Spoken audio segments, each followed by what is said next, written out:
There's something noble about struggling up the damn hill, right? There's something, that's adventure. That's the call to proper being.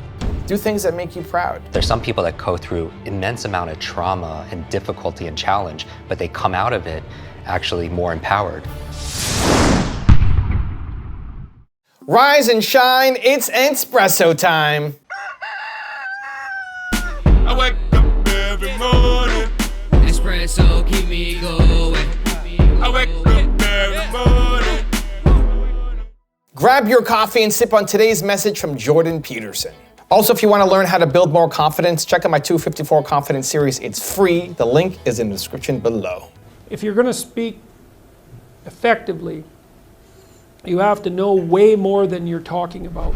I've answered them in a variety of different ways, but they say, do you believe in God, let's say? And my response to that always is, well, I don't know what you mean when you ask me that question, so I don't know how to answer it. I don't know what you mean by believe, but I can tell you something that I believe. And I would say this is a way of speaking symbolically. I do believe, so I was thinking the other day, a week ago, I was thinking about this, I had this little fantasy that entered my mind. I was thinking about St. Joseph's Oratorio in Montreal. And St. Joseph's Oratorio is a very large religious building. It's one of the biggest cathedral-like structures in the world, and it's set on the hill on Mount Royal, and it's set up where it can catch the sun. You know, so it's an image of the heavenly city on the hill, right? It's an image of the structures that we strive to create. That's what it is, independent of its specifically Christian or religious function. That's what it stands for symbolically. Okay, so it's the city on the hill. It's what we're striving towards when we walk uphill in life. Okay, now, the way the oratorio is structured, there's hundreds of steps leading to it up the front. And in the early part of the 20th century, a lot of people who had physical disabilities came there, and they struggled up the step on their crutches, and many of them left their crutches in the oratorio. You can see hundreds of them if you go there. It's quite an interesting sight. And I was thinking about that, and I was thinking about what that meant, and this is what it means. It means that, you know, everyone has their disabilities, let's say, and I know that some people are far more terribly affected than other people. I'm perfectly aware of that. But the question is, what do you do about that? And what you do is you set yourself up on your damn crutches and you struggle up the bloody hill. That's what you do. And you struggle up the hill towards the kingdom of God. That's what you do. Because the alternative is to descend into the abyss. That's the alternative. And then so to say, well, do you believe? It's like, I believe that you should struggle uphill towards the city of God on your crutches. That's what you should do. That's the opposite of the descent into the abyss. And so that's at the foundation of our civilization, that idea. Well, argue with it if you will. See if you can figure out why that's not an acceptable idea. Maybe you should help someone struggle up the hill. Perhaps you should. You know, you can lend a hand to someone, although you don't want to take the burden away from them entirely, because there's something noble about struggling up the damn hill, right? There's something, that's adventure. That's the call to proper being. It's like, well, we don't need to forget this. You know, we don't need to forget it. The universities have been there since time immemorial to try to push that idea forward through the generations. And everyone needs to know that idea. That's what gives your life not happiness. Forget about that. If it comes, well, great, accept it. Dignity, nobility, character, truth, responsibility, beauty. Those are the things to aim for. You need to learn to love struggle. You need to learn to tell yourself that the struggle is the best. Because if you're not chasing down difficult things, you're living a life so safe, so inside your comfort zone, that you're never happy. I had a woman come out to my event last night here in Milwaukee, and I gave her some advice on how to build her business, and she said, wow, that sounds so hard. Yeah. Teach yourself that you're the kind of person who does hard things. I love hacks, I love shortcuts, I love optimizing, I love it. It's amazing, it's the best. And I love doing difficult things.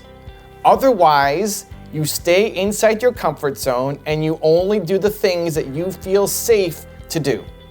And then you hate your life.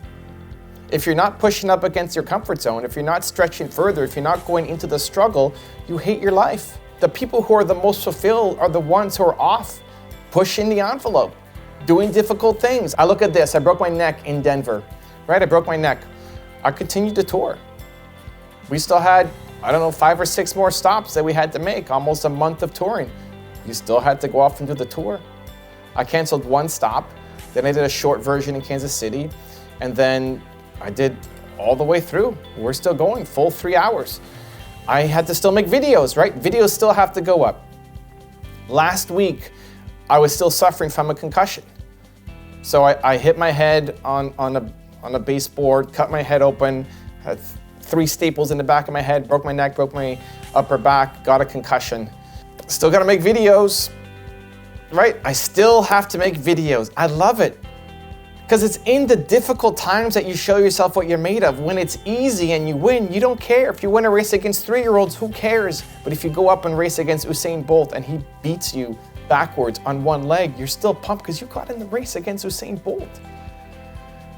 The self-pride, the self-respect, the confidence, the growth comes from doing things that you struggle with, not from always doing the easy thing.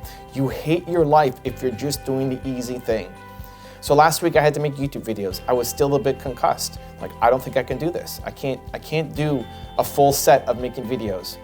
And so you may have seen my wife on the main channel doing a lot of the points. I did the intro for the top 10 and then she did the actual points. On the Espresso videos, these ones where I usually share my opinion. Last week, we had a whole week of me not sharing my opinion because it was too much, because the bright lights on me with concussion, I couldn't do it.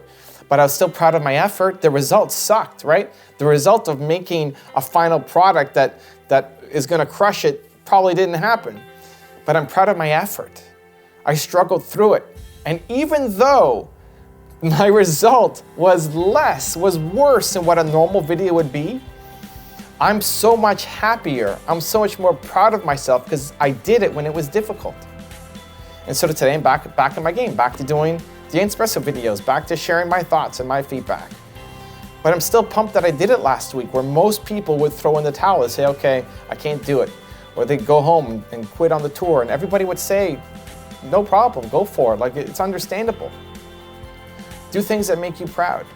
And you're proud of yourself when you do things that you struggle with. Lose the mindset of that you only want to attack easy things.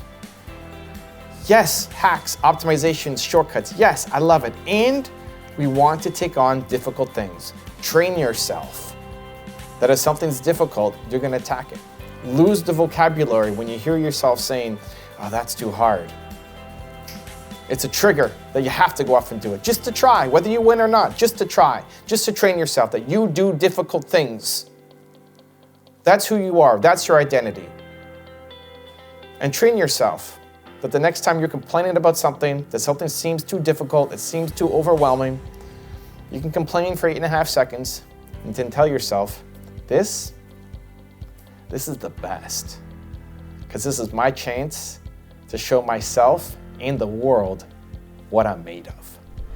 Now I've got a really special bonus clip that I think you're going to enjoy, but before that, question of the day, I want to know, what are you struggling with right now that you're going to make that mind switch and say, this is the best, to show yourself what you're made of? Let me know. Put in the comments below. All of us go through struggles, right? In our health or relationship, whatever it is, but through struggles come strengths. And people didn't talk about this as much. And I probably have a post-traumatic stress from it, going through brain injury after brain injury.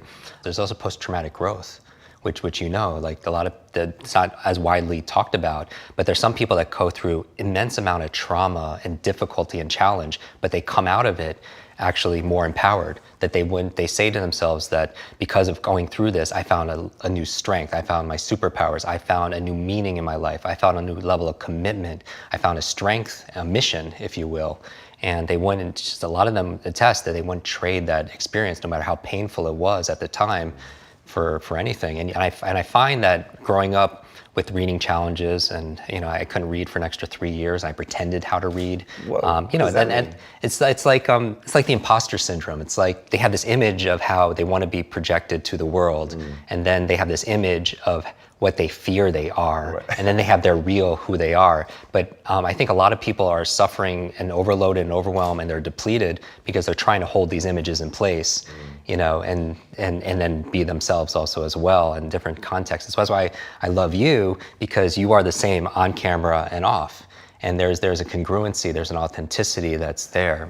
And I feel like a lot of people expend unnecessary amounts of energy trying to hold up this image of their ideal self to the world. And then they have this image that they fear so it's going to be revealed to somebody else. And so growing up as a kid who couldn't read, I would pretend I understood things. Like teachers would explain things and I didn't want to be the only one who didn't understand, and I would pretend, but in private I was really suffering and struggling.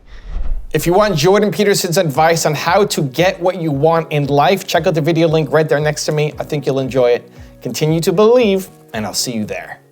Many times in life, people don't get what they want and they need because they don't aim at it. It's time for you to have meaning in your life and build something amazing.